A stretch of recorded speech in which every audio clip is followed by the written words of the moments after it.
recording? Yeah. Okay. Great, so last time we were talking about a geometric way of thinking about a Coxeter group. So I have my Coxeter system W, comma S. So S is the set of simple reflections, and it generates this group W. And we have this vector space V, which has this basis, alpha sub S for each simple reflection S. And so these are called the simple roots.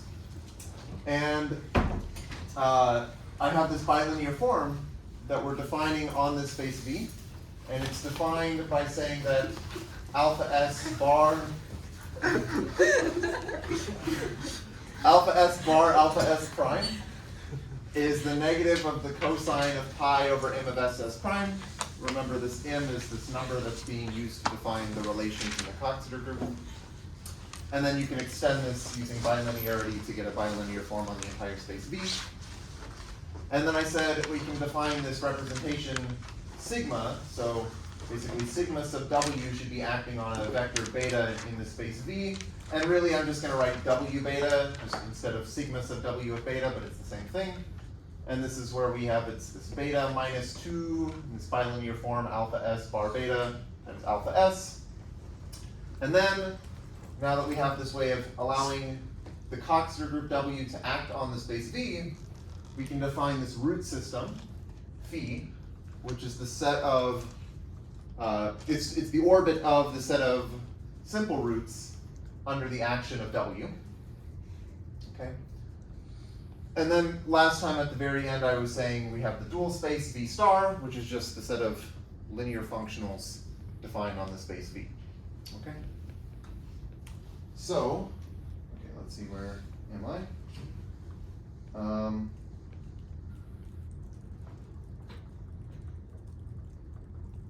Right, okay.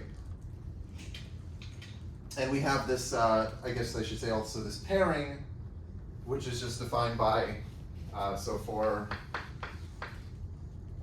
say, P in the dual space, and let's say beta in the space V, we just say P comma beta is just P evaluated on beta, because P is a linear function. Okay.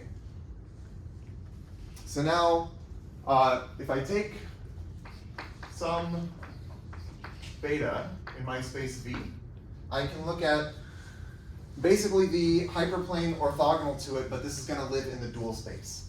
So really this is going to be, okay, so consider the hyperplane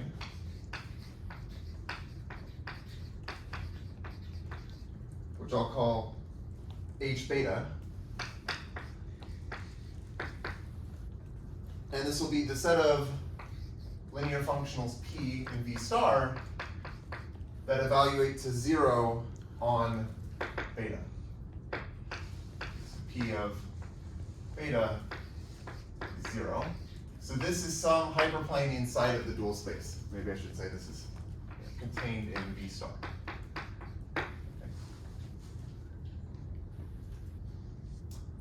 And so now I can define what's called the Coxeter arrangement.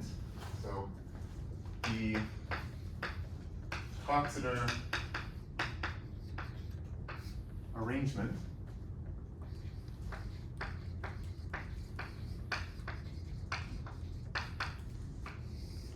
of W is, I guess I'll denote it by like a script H sub W.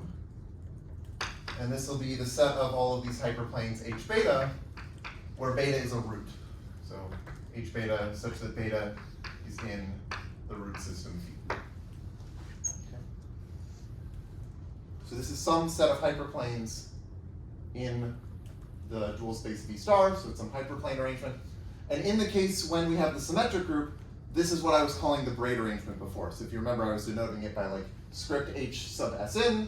And that's just because it ended up being, well, it's the same as this Coxeter arrangement, but for the symmetric group. And actually, maybe I should justify that. So let's do an example with the symmetric group. Okay, so let's say W is Sn.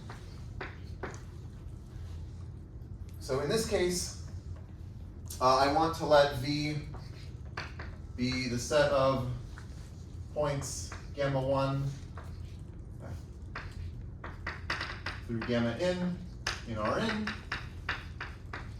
whose coordinates sum up to 0. Gamma 1 plus da da da plus gamma n equals 0. And as before, I'm going to say that, well, alpha sub Si, here Si is the simple transposition that swaps I and I plus 1, but maybe I could also just call this alpha I. And this is just EI minus EI plus 1. Right, so it's the vector that has 1 in position I, negative 1 in position I plus 1, and all the rest of them are 0. So this is in the set V. And so then here our root system, phi, is going to just be the set of all EI minus EJ, where 1 is less than or equal to I, and J. So I and J are just some numbers between 1 and n. And let's say they're distinct. So I does not equal J. Okay, so why is this? Well, I think I mentioned last time that the way W is acting on this EI minus EI plus 1 is it said, like if I have a little w, if I have a permutation little w, it's going to send this alpha I to E sub W of I minus E sub W of I plus 1. And so by choosing some permutation, I can obtain this vector here for any I and J. Right? So if I pick I to be like 2, and I pick J to be 5, then I can obtain E2 minus E5 by picking some simple root, let's say E2 minus E3, and then I just want some permutation that sends 2 to 2 and sends 3 to 5, and that'll send this thing to this. Okay, so these are just all of the vectors that I can get by starting with the simple roots and like permuting the subscripts in some way. Okay. Okay, but then remember we also have the set of positive roots, phi plus. So this is going to be the set of roots EI minus EJ, where I is less than J. Okay. And okay, if you remember, the positive roots are just the roots that can be written as non-negative linear combinations of the simple roots. So if you just think about it, if you're trying to write something of this form as a non-negative linear combination of things of this form, then, well, you're going to have this condition that I is less than J. And this is if and only if. Does that make sense?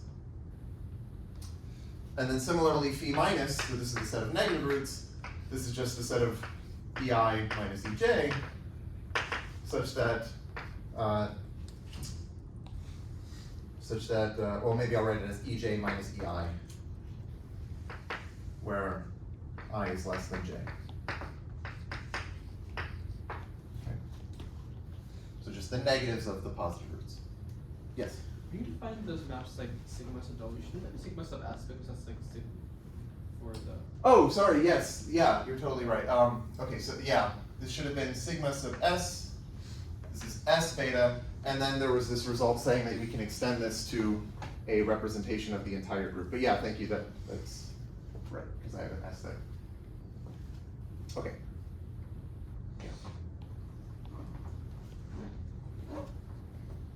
Okay, so this is the root system for the symmetric group. And we have the positive roots and the negative roots. And I want to, maybe I can do this down here. Let's think of the dual space, V star, as where we take Rn and we mod out by the span of the all ones vector.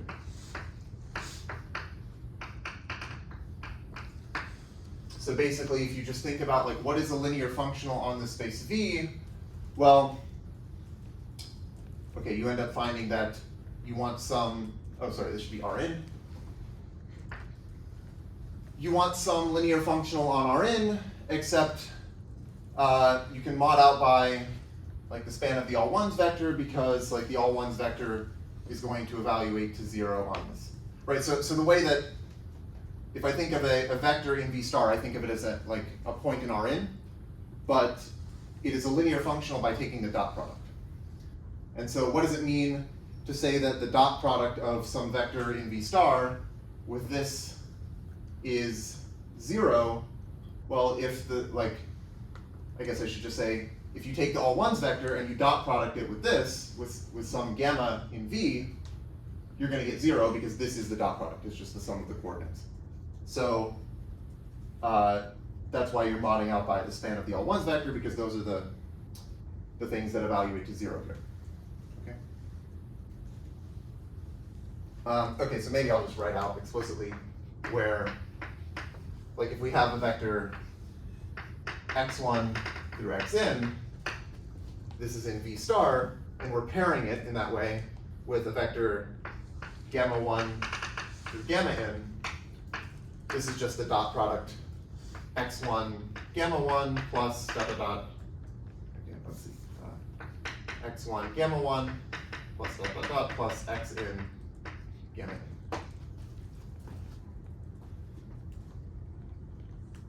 Okay. And so then, what is this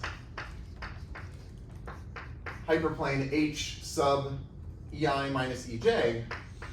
So here EI minus EJ is one of my roots, and I should have this hyperplane H beta, where this is my beta, and this is just going to be the set of points in, okay, maybe I can fit it here. Let me write it down here. H EI minus EJ is the set of x1 through x in V star such that xi equals xj. Right, because what does it mean to be in H sub EI minus EJ? It just means that if you take the dot product with EI minus EJ, you should get 0. And that's just saying that, well, when you take the dot product of this thing with EI minus EJ, you get xi minus xj, so you want that to be 0, so you want this. And so this is how we're going to get the braid arrangement again, because remember the braid arrangement was just like all of these hyperplanes given by equations of this form. Okay.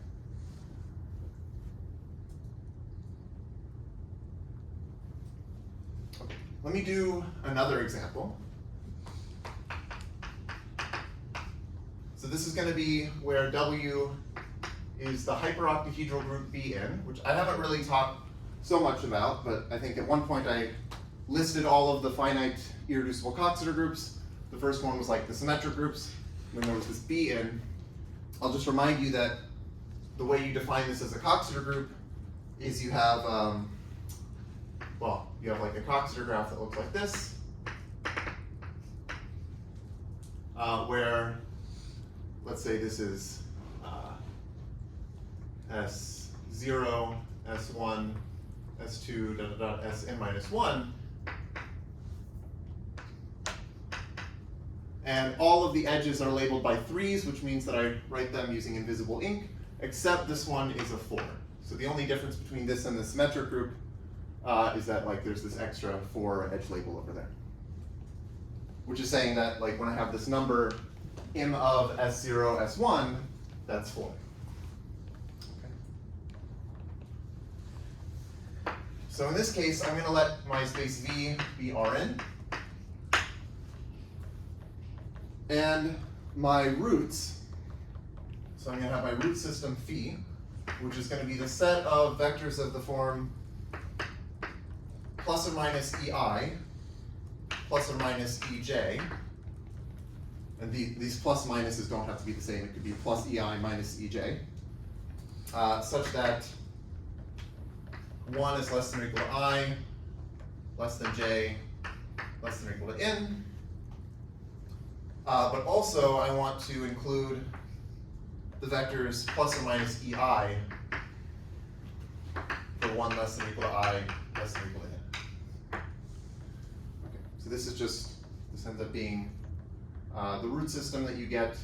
I guess I should say that these are going to be the simple roots. Well, no, sorry. The simple roots, maybe I should write out what those are. So alpha sub S0 is just going to be E sub 1.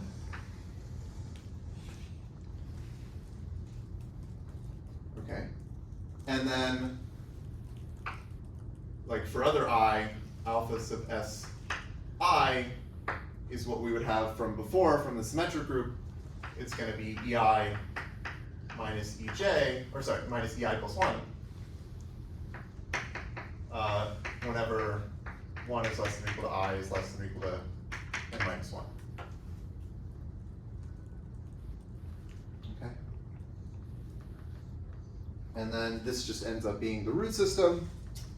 And you can work out positive roots and negative roots and so on. But maybe I won't go into the details of this. But you can also define a Coxeter arrangement, for example, and you get some finite hyperplane arrangement, which is like the Coxeter arrangement of type B. Okay. But let me go back to just arbitrary Coxeter groups. So we have regions, right? Just as before when we were talking about hyperplane arrangements, we can talk about the regions of this hyperplane arrangement. This is just like the closure of a connected component of the complement of the arrangement. And I'm going to fix a base region because I want to talk about like the poset of regions. So I'm going to let my base region B be the set of linear functionals P in V star such that P of alpha S is greater than or equal to 0 for all S. Okay, so this is one of the, so remember, like the hyperplane arrangement is living in V star. This is one of the regions of this arrangement. So this is our base region.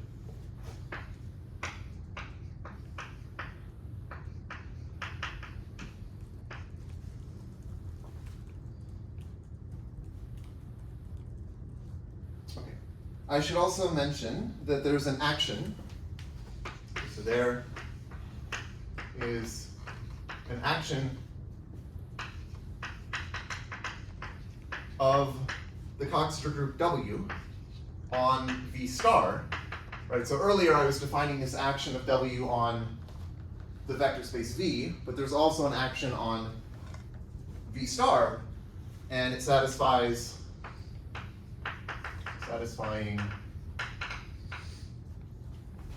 well, basically if I take this pairing of W of P with beta, this should be the same as pairing P with W inverse of beta.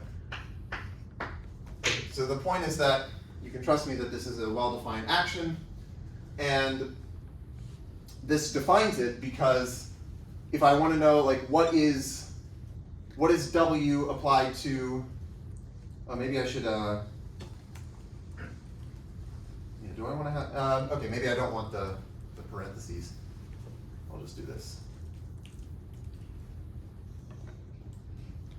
Oh, and should this be a right action?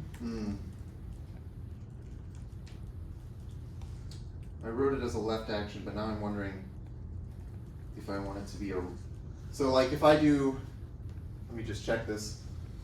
If I do WV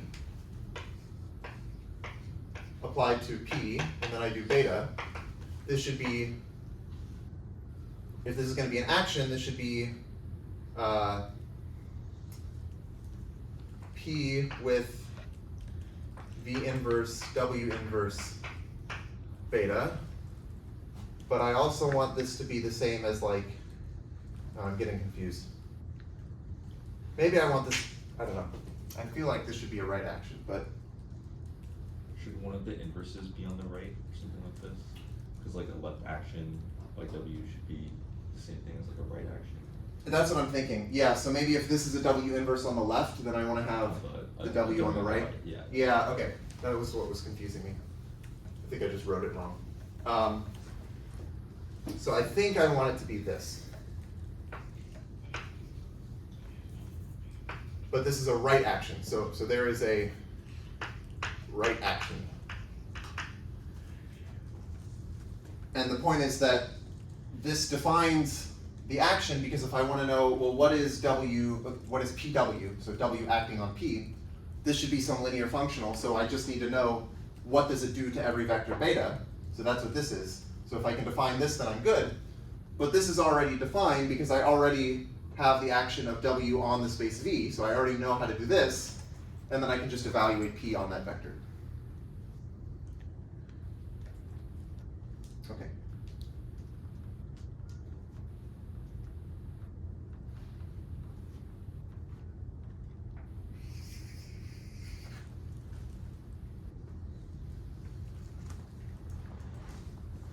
So this is going to induce an action on the set of regions. An action on the set of regions of the Coxeter arrangement HW. Right, so basically just saying that if I have some region, it's some subset of V star, so I just apply my action to that subset, that ends up being another region. I should say this action is free. Okay, so what does that mean? I'll just remind you, this means that for any region, let's say R, the only element of W that fixes it is the identity. The only element of W fixing R is the identity element E. Okay. So because this is free, this is going to give us a way of identifying the elements of the group W with some of the regions. Okay, so I'll just say this allows us to identify W with a set of regions of HW by identifying an element little w with W acting on the base region V. Okay? And again, it's a right action. So the point is, this is an injection from W to the set of regions. Turns out it's not always going to be a surge action. It is in some cases, like actually exactly when we have a finite Coxeter group. So if you remember when we had the braid arrangement, I said we could identify the regions of the braid arrangement with permutations in Sn, and that's exactly what this is doing. So yeah, maybe I can draw the example again. Yeah, I'll just do it.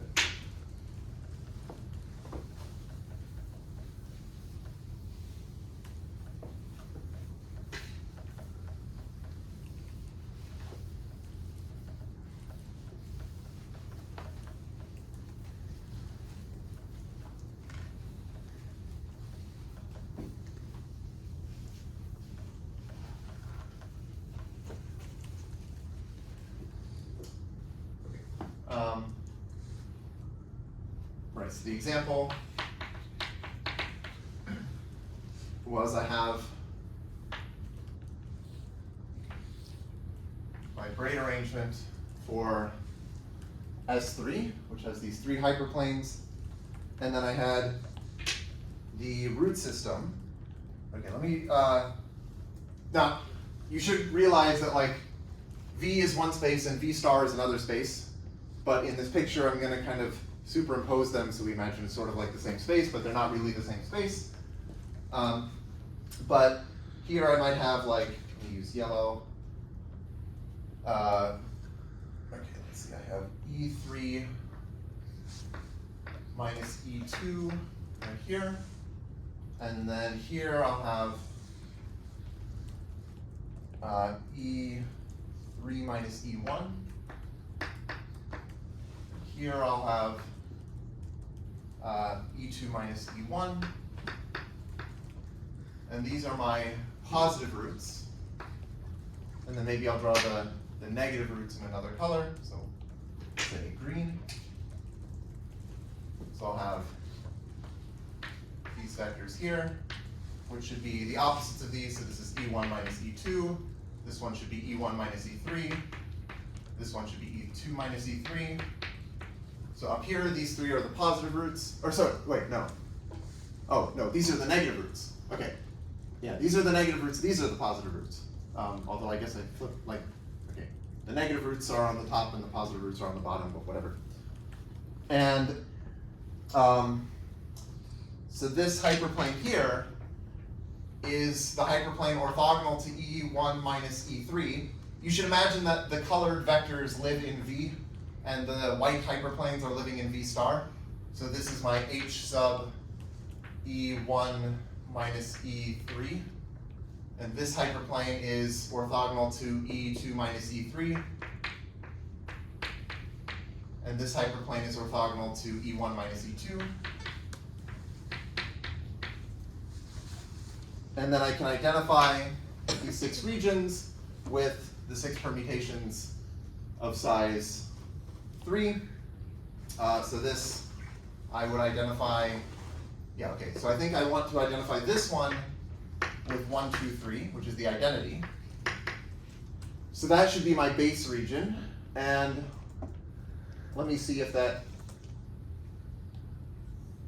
yeah, I'm hoping I drew this correctly, that, yeah, that makes sense, I think. Okay, so this is my 1, 2, 3. This should be 1, 3, 2. This is 2, 1, 3. So there's some action that you can define using this action. You end up getting this labeling of the regions, 2, 3, 1, and 3, 2, 1. But what I want to observe is that when I move from a region to an adjacent region, this corresponds to multiplying on the left by a simple transposition or simple reflection, which in the language of permutations is just swapping 2 consecutive values. So for example, like if I'm moving from this region to this region, I swapped, oh, I did this wrong. Oh, I wrote the right week order. I want to do it the other way. Oh no. Okay. Well, I might get this wrong, but I think I want this to be 2, 3, 1. And I think I want this to be 3, 1, 2. So that here I'm swapping the numbers 1 and 2. Here I'm swapping the numbers 2 and 3. Yeah, so I swapped 2 and 3, I swapped 1 and 2. Here I'm swapping 2 and 3 again. Here I'm swapping 1 and 2. Here I'm swapping 2 and 3, right? And here I'm swapping 1 and 2 again. Okay. Yes. So it's kind of complicated because there's like this inverse thing, but I think hopefully this is correct. Up to the possibility that the way that I drew the roots doesn't match the way that I drew the permutations. But, oh yeah, okay, so if I'm moving through this hyperplane H, so this I should be swapping 1 and 2, which I did, so I think it's okay. Okay, yes. Yeah, I think this is good, okay. Another way you can think about this is when I swap, or when I move through the hyperplane, let's say H sub E1 minus E3, that is going to correspond to swapping the numbers in the positions 1 and 3. So you can see here I swap the numbers in positions 1 and 3, and here I swap the numbers in positions 1 and 3. And when I move through the hyperplane H sub E2 minus E3, that will end up swapping the numbers in positions 2 and 3, which is what I did here. And here I'm swapping the numbers in positions 1 and 2, which is what I did. So I think it's okay. Okay. Let me just make a remark about this, this way of identifying elements with regions. So I'll just recall that a bilinear form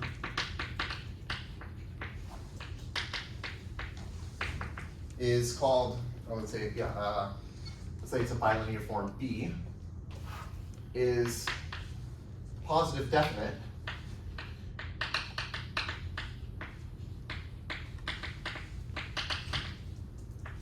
if B of VV is greater than 0 for all vectors V.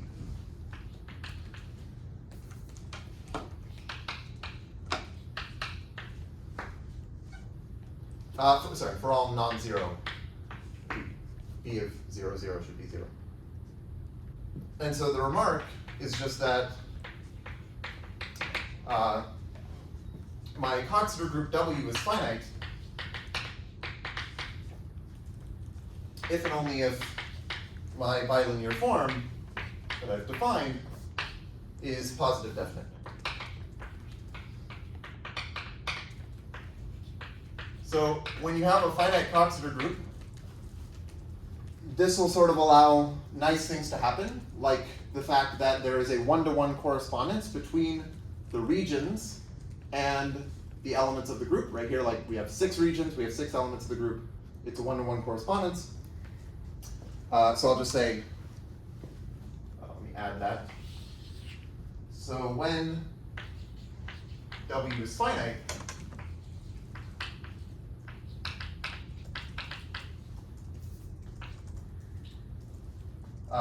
every region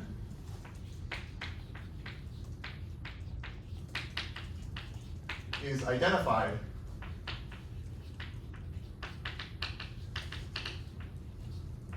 with a unique element of W.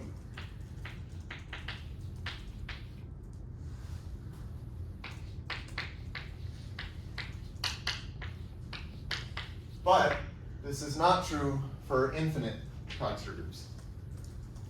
Okay, so this is false. This fails if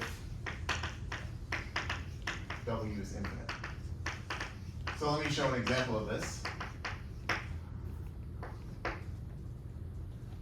But actually, I'll make one other definition, which is something called the Tits cone. So the Tits cone is basically the union of all of the regions that actually do correspond to elements of the group.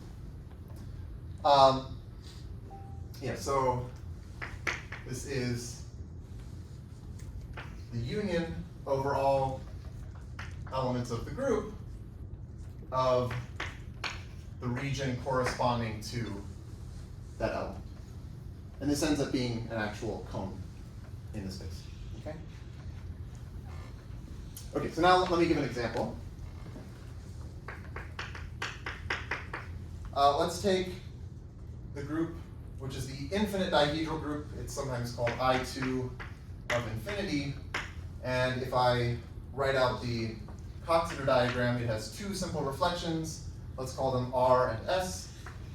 And there's an infinity on this edge. And basically what the infinity means is that there actually isn't a relation of the form like RS to the power of whatever equals the identity. In other words, the order of the element RS in this group is infinite. Okay, so let me try to draw what the Coxeter arrangement looks like. Okay, so it's going to look something, this is kind of hard, but I'm going to start with a horizontal dotted line. Oh, actually, here's a way I can do it. Okay, I'm going to start with a point here, and I'm going to draw, let's say, a red, or maybe I'll do green. I'm going to draw a green line down here. Okay, and I'm going to sort of mark off unit intervals. So I'm going to say like this, this, this, this. I think that's good. Hopefully. Okay. And now, okay, so you imagine this goes off infinitely. And I'm going to draw a line through this yellow dot and each one of these tick marks. So let me start with this. Okay, this might end up being bad, but okay, hopefully that's okay.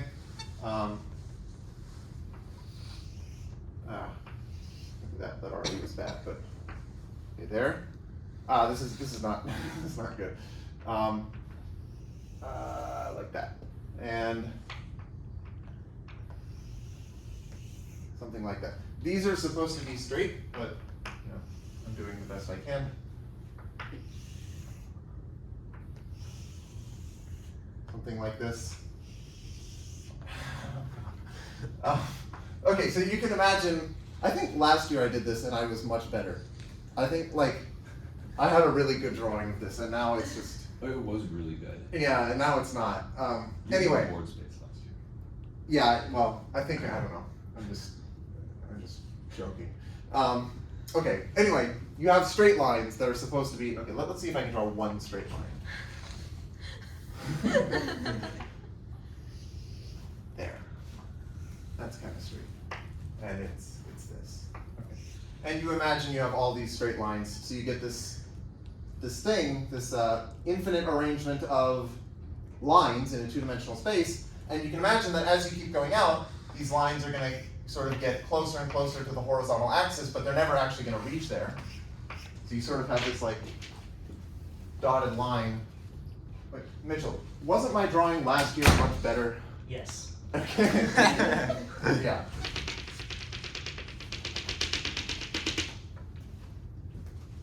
Okay. Why did you ask me that? Well, because you were there and Okay. I needed confirmation from another source. Okay, anyway, just like to prove that I can actually do this at some point, or I have done it in the past. Anyway, okay. So this is the Coxeter arrangement of this Coxeter group. And there are infinitely many regions. And so let's say this, I don't know, maybe this one here is my base region, B. Okay, so here's B. Then, so this is corresponding to the identity element of the group, right? It corresponds to E. So I could think, you know, this is like E acting on B. And then, okay, maybe this one here is going to be if I apply a simple reflection. So if I multiply by a simple reflection on the left, as before, this is going to move me into an adjacent region. So I'll move over to here. So this is going to be like BS, and over here I'll have BR. Okay? But now if I'm here, if I multiply by the simple reflection R on the left, that's going to move me into this adjacent region. This is BRS, and over here this is BSR, because I can multiply on the left by S. And then here I can multiply by R again, so I get BRSR. And here I have BSRS, and this will just keep going like off to infinity.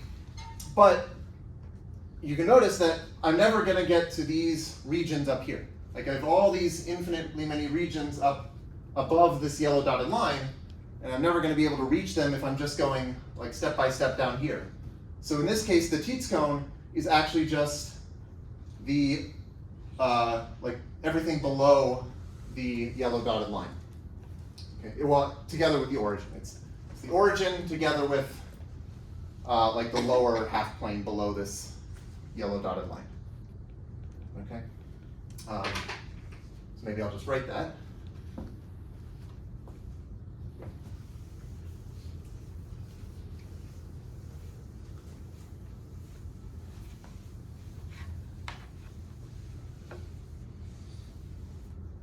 Okay. So in this example, just like here, the Tits cone is, well, open lower half plane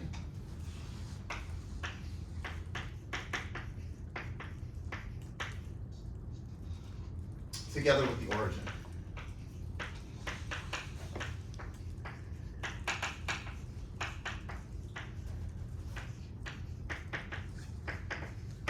Okay.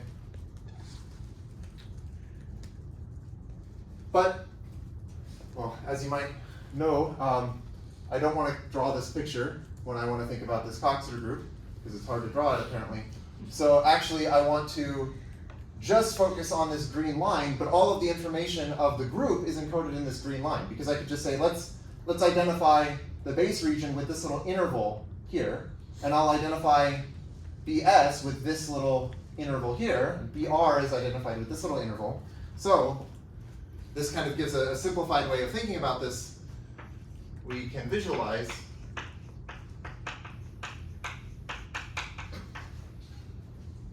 this group I2 of infinity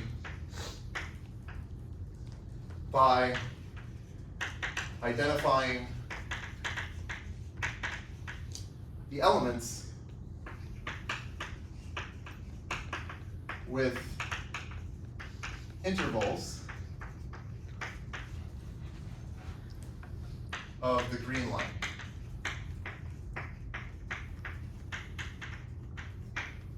So really what I'm doing is I'm drawing this line through the Tits cone, and I'm kind of projecting the Tits cone onto this line, so that now I can just focus on this projected version, and like this whole region here kind of just gets projected to this interval, and this region here gets projected to this interval. So I can move one dimension down. Okay?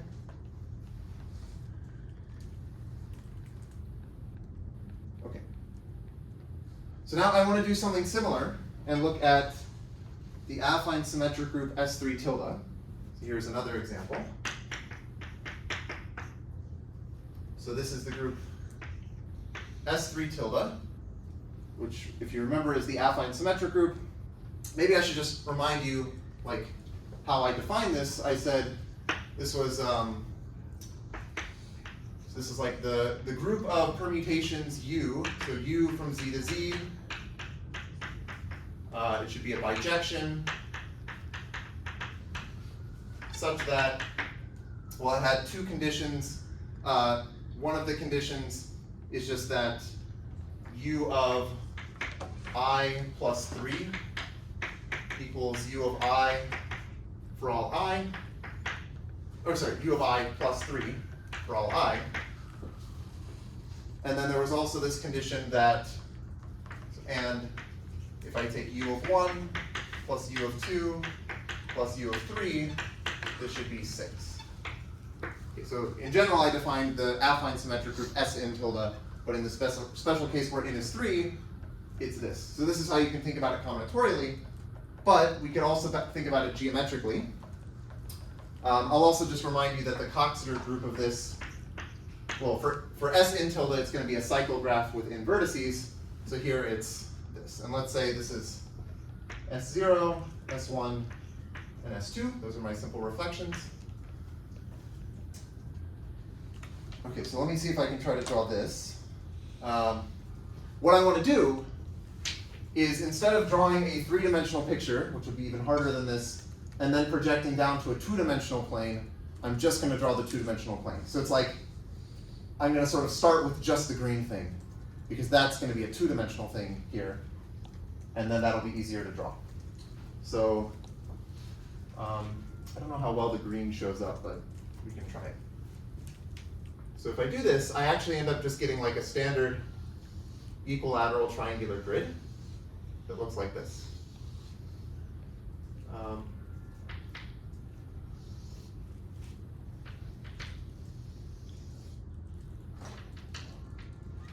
Okay, I should know how to do this.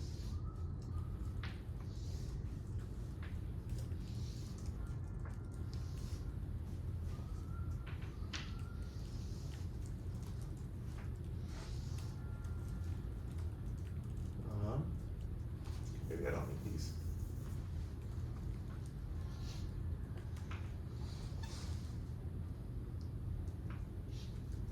like this.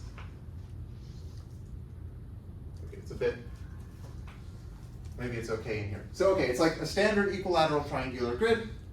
And the point is, this is what you would get if you had the three-dimensional space V star containing a bunch of hyperplanes. Imagine the origin is here, is like off of the blackboard. And so each one of these lines is actually like representing a hyperplane that is slicing through like this, but I'm projecting onto the board, so it just becomes a green line. In the same way that here, I was projecting down to this one-dimensional space. And now the regions end up projecting to these little triangles. Okay, so like this, maybe we could say, maybe this will be my base region here.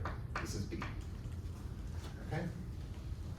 But really you should think this is like a region of a three-dimensional arrangement with two-dimensional hyperplanes, but I'm projecting it to this triangle here. And now I can do the same sort of game that I did here, where I multiply by simple reflections on the left. This allows me to move from triangle to triangle. So I can multiply by, let's say this is S0. So okay, really this should be BS0, but I don't have space in the triangle to draw the B, so I'm just going to say S0, and this would be like E, the identity. And here I might have like, maybe this is S1, S0, and this would be S2, S1, S0. And then here I might have, so this is 0, 1, so this should be S2. This would be S1, S1, S2. And there is a systematic way of doing this, which maybe I can say in a second. S2, S1, S1, S2, S1. Okay, so you can sort of, this is how you can identify the little triangles, which are called alcoves. You can identify those with the elements of this group. The rule, I guess, for doing this labeling is whenever you cross through an edge, you should be multiplying by some simple reflection. And you can figure out what it is by saying that around each vertex, you should have two different simple reflections going around, alternating. So here I multiplied by S2, here it was S1, here it was S2, although it doesn't look like it. I could have written S1, S2, S1 as S2, S1, S2, they're the same thing. Here I multiplied by S1, here I multiplied by S2, here I multiplied by S1. And then, like this hexagon, if you move anywhere through one of the edges in this hexagon, you get S0. And I guess also I should say that around any triangle, the three labels of those edges should be distinct. So like, moving here I did S0, moving here I did S2, moving here I did S1. And from that you can sort of deduce what all the labels should be. But the point is, so we can identify elements of S3 tilde with these little triangles, which are called alcoves. With alcoves in this picture. Okay?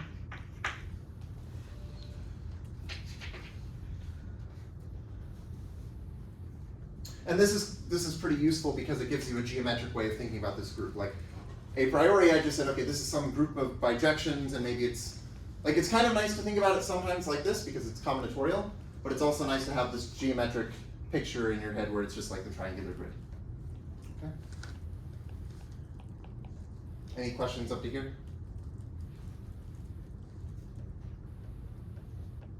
Okay, so I want to try to tie this back to Posets, because right now I'm just sort of drawing like hyperplanes and things, but I want to talk about Posets. So, yeah, maybe I'll just start over here again. Except maybe I want to keep this picture just in case.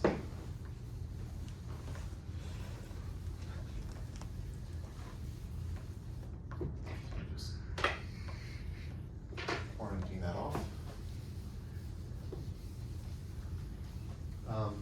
Maybe I don't need this picture.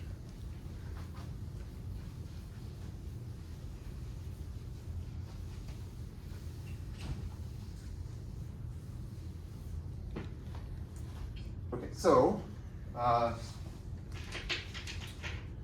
let's say we have some poset P where the underlying set is just the numbers from 1 to n. And maybe I'll write the order relation, the partial order, as less than or equal to sub p, so that we don't confuse it with the usual order on the numbers from 1 to n. So suppose this is a poset.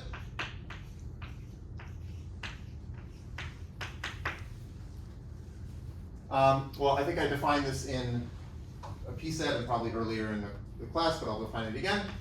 A linear extension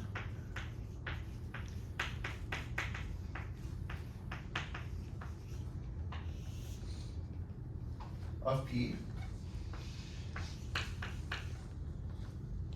is a bijection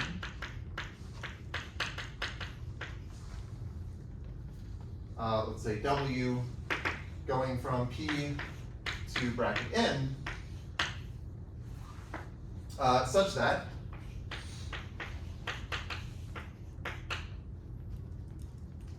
I have W of I less than or equal to W of J whenever I is less than or equal to J in the poset. So this is W of I is less than or equal to W of J in the usual total order on bracket N.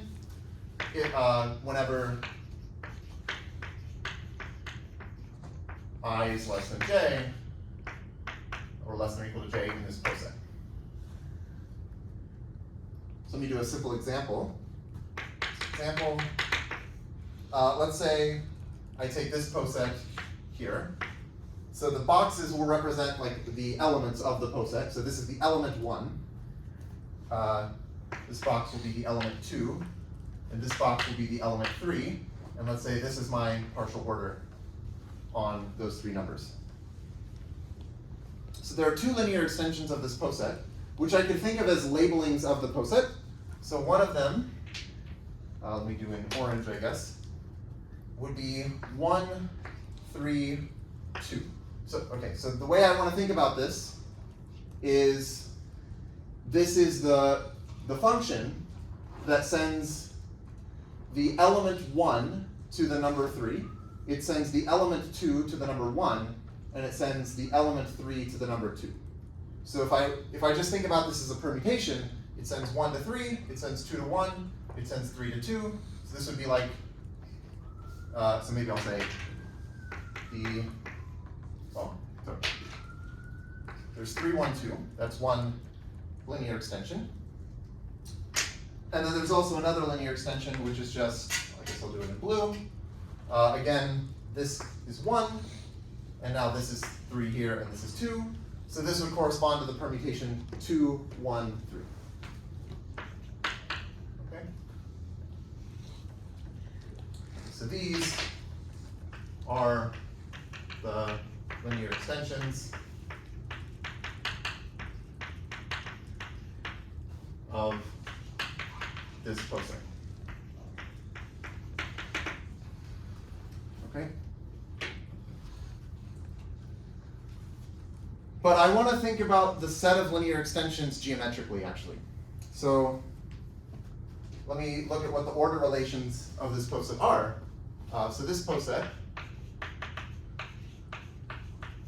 this one, has relations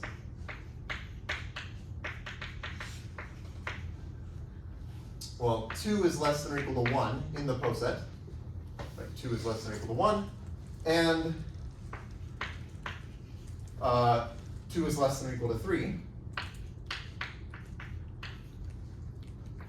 And I want to view these as linear inequalities on basically the space V star that's containing the braid arrangement. So I want to say that these inequalities should correspond to which correspond to linear inequalities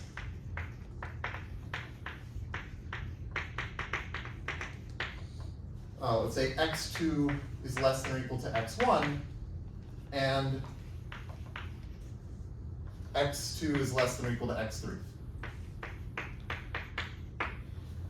Okay, So, well, what do I mean by this? If I take this picture and I look at the permutations 3, 1, 2 and 2, 1, 3, they are these two. And so they're like, you know, these things here. And these are the regions that satisfy these inequalities. So what does x2 less than or equal to x1 mean? Well, if I look at the hyperplane h sub e1 minus e2, this is like, you can think of this hyperplane here as like x1 equals x2. And then on this side, this would correspond to the inequality x2 less than or equal to x3. So everything over here is like points satisfying this inequality. And then similarly for this inequality, this hyperplane here, h sub 2 minus, or h sub e2 minus h sub e3, think of that as like x2 equals x3, and this side of the hyperplane is everything satisfying this inequality. So if I intersect those two half planes, I end up getting this shaded region, which corresponds to my two linear extensions, 2, 1, 3 and 3, 1, 2. Okay? And so this set is it's like a convex set. Right? It's convex in the geometric sense of the word because it's just an intersection of half spaces. So in general, maybe I can write this here.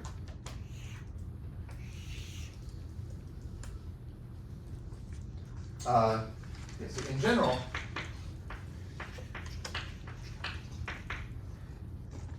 non-empty convex sets in Sn. Okay, so what do I mean by a convex set in Sn? Well, if I take any subset of Sn, I can identify that subset with a set of regions of the braid arrangement.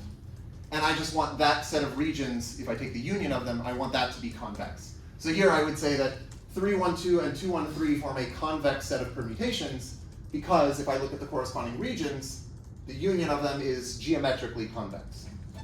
Okay, so if I have a non-empty convex set in Sn,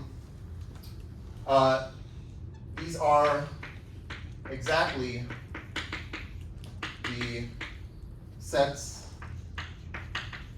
of linear extensions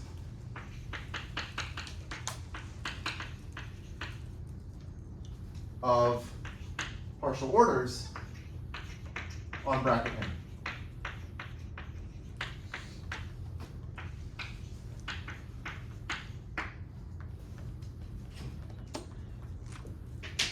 So I think this is a very cool perspective because this whole class is about posets.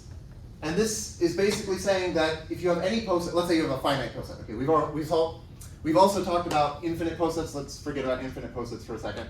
But if you have any finite poset, and let's say the underlying set is bracket in some way, well then you can take the set of linear extensions of that poset and you get some convex set, which you think about geometrically in terms of the braid arrangement. And every convex set, every non-empty convex set in the braid arrangement arises uniquely in this way. So actually this is like a one-to-one correspondence between convex sets of permutations and partial orders on bracket n. So like I guess, I called this class posets, but I could have called it non-empty convex subsets of Sn. But yeah, maybe that would have been a worse title. But they're basically the same thing, right? Because you can sort of identify them in this way.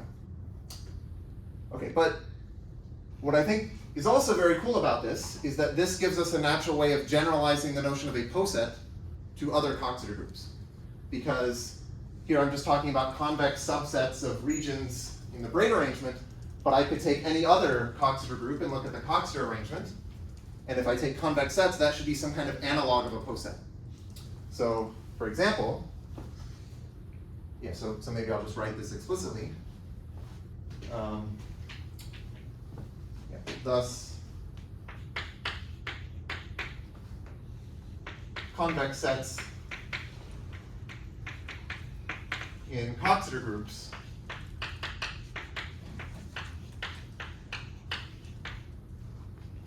generalized posets.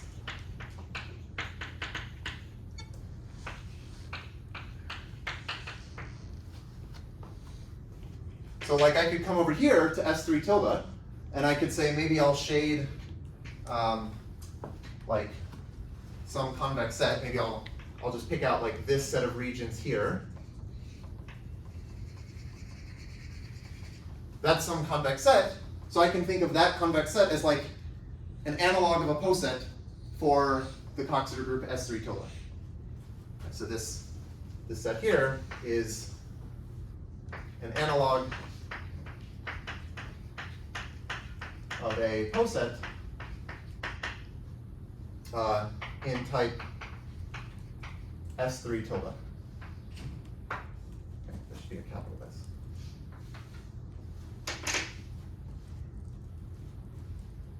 Okay. I should maybe point out that there's a paper by Pavel Galashin where he defines things called affine posets. And they are defined combinatorially in the same way that we could define posets combinatorially as like order relations satisfying some properties. But then his affine posets actually correspond to like to convex subsets of affine Coxeter groups. So like he could have, like for n equals 3, his affine posets would correspond to convex subsets of this triangular grid region, or picture. So there is like a combinatorial way of doing this that corresponds to the poset setting for the finite symmetric groups, at least in the case of the affine symmetric groups. Is there like in the non-affine ones? I mean, I don't know about a nice combinatorial description for like arbitrary Coxeter groups. I think for there you just have to say like these are just convex sets, and so that's like there you have to go to the geometry. I guess I'm just saying here, because we have this combinatorial definition of an affine symmetric group, it's like permutation satisfying some properties, it's sort of natural to ask, well, can we have a combinatorial definition of like an affine poset that should give rise to these convex sets, and there is one. Yeah. Okay. So let me remind you of something that I think was on the P set. Maybe I'll keep this picture.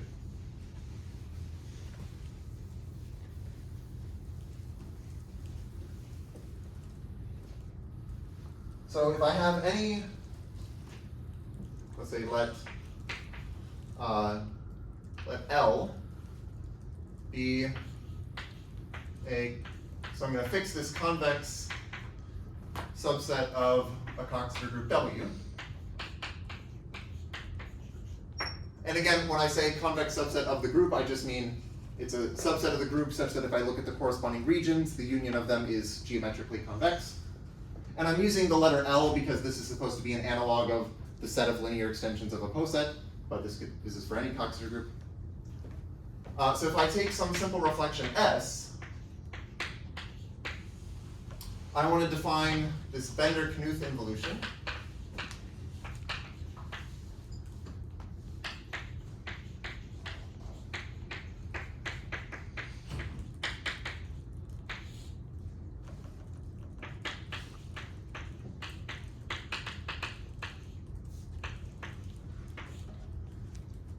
Which I'll call BK sub S.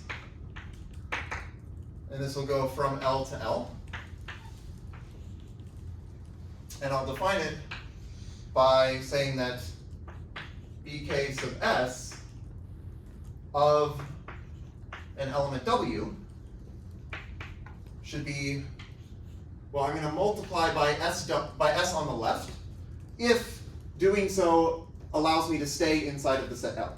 So this is if SW is actually in the set L, but I don't want to leave L. So if this SW is not in L, then I just stay still. I just don't do anything.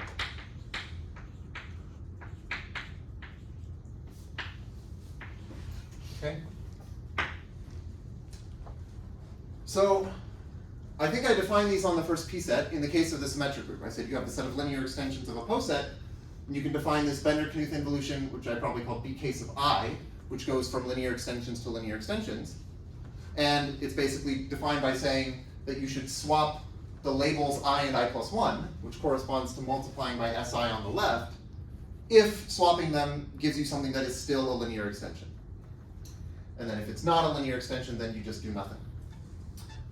And then I think the problem that I asked was show that you can get from any linear extension to any other linear extension by applying some sequence of these involutions. And in fact, this is true more generally.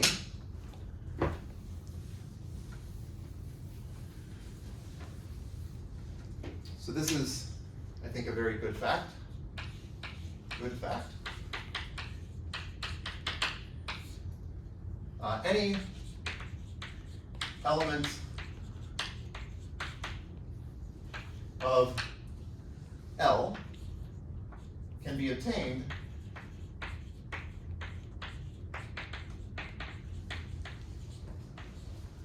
from any other element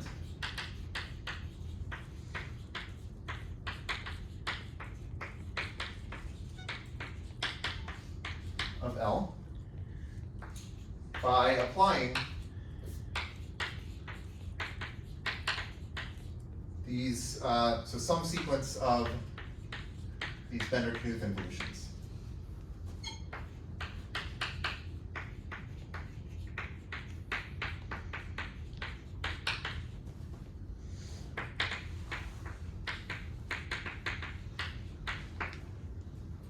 Okay, so I asked you to prove this on the P set, and I haven't looked at your solutions. I think Elliot and Ilaria are doing that, but I assume that probably you gave some kind of combinatorial thing where maybe you do some sort of induction on the labels and you try to move the numbers around to get from one linear extension to another. But now I can ask you, okay, how should I prove this in general? There's a very simple proof, actually. Yes? By the convexity, like take a point in your first region, a point in your second region, draw the line segment connecting them, and then just apply the Bender-Knuth. Yeah, exactly. Yeah. So all we're doing here is we're saying you're just multiplying by simple reflections, which just is going from one region to an adjacent region, and you can get, like, if you have some convex set, yeah, you do exactly what you're saying. I want to get from this region to this region. I sort of draw a straight line, and I just have to walk through these edges, which corresponds to applying these simple, or these simple reflections, which are these Bender-Knuth involutions. So, yeah, the proof is that, well, since L is an intersection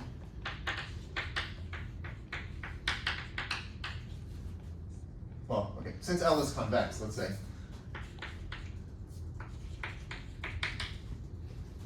it is connected.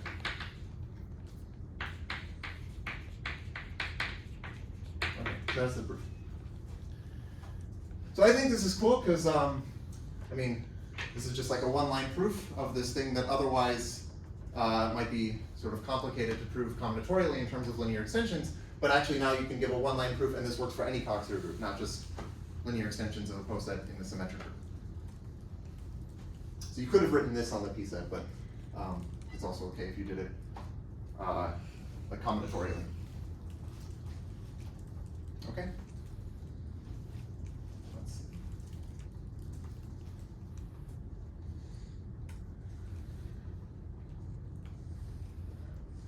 Okay, so maybe I have time to define promotion, and then I'll talk about promotion next time.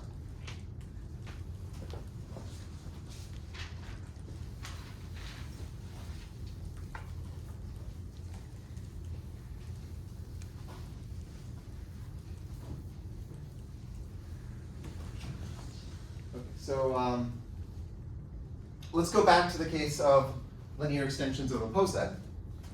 So I'm gonna let L of P be the set of linear extensions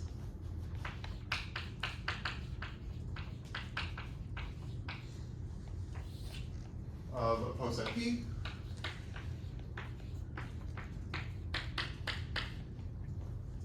Let's say again that it's the underlying set is bracket n. The order relation is less than or equal to sub p. And I'll let bk sub I be bk sub si, just for simplicity, so I don't have to keep writing the double subscript. So we have bk sub I. Then, so the way you should think about this again is that bk sub I just tries to swap the labels I and I plus 1. If you think of a linear extension as like a labeling of your poset, except it's not allowed to swap them if doing so would create something that's not a linear extension. So if the I is below the I plus 1, you can't swap them. So then promotion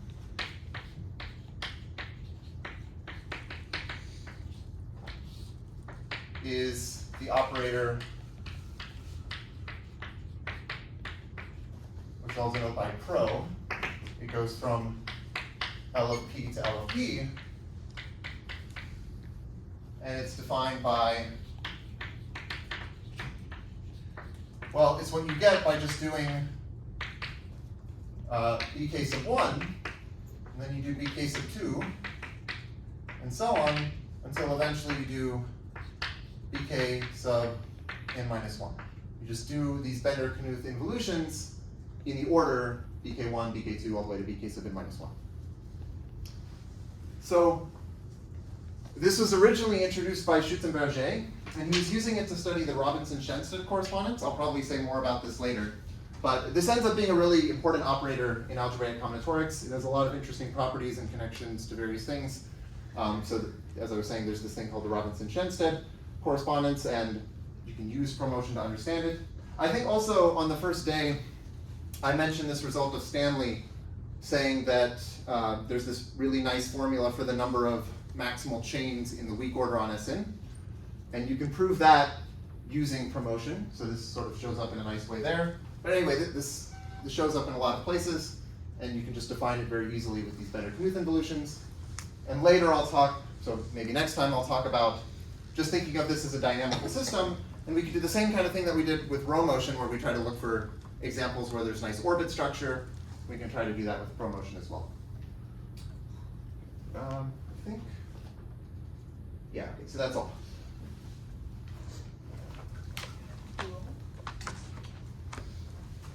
For like what's like S3 tilde? Yeah. Because like you got this really nice geometric picture because like triangles tile nicely and like Yeah. if you had like S5 tilde or something like this, like because you still need it, you kind of want it to still be like 5 regular and like have all these other nice things. Like Yeah. does it just get like disgusting? Well, it's interesting actually. Okay, so this goes back to Aristotle, who claimed that you could tile 3-dimensional space using tetrahedra, like regular Yeah. tetrahedra, because he saw this and he thought, oh, you could probably do this in But you 3 dimensions, but you can't. can't. It's like famous that you can't tile Yeah. 3-dimensional space. But you have the same sort of picture. It's just that now your little tetrahedra, you do have tetrahedra that are like tiling the 3-dimensional space, but they're not regular tetrahedra. They have like right angles and stuff. But it's still a nice picture. You still have something nice showing up like this. It's just that, yeah, the simplices you end up getting are not regular simplices. I see. But like because like just of the way these hyperplanes intersect with each other. Yeah, like I guess what's kind of nice here, if I draw the Coxeter graph, is that like any two simple reflections are adjacent. Yeah. And that sort of gives rise to like no right angles. But if I did this with S5, Right. like these simple reflections are not adjacent, so they give you a right angle because Yeah. yeah. So it's because like no, after once you're bigger than 3, then like you don't have this nice. Right. Yeah.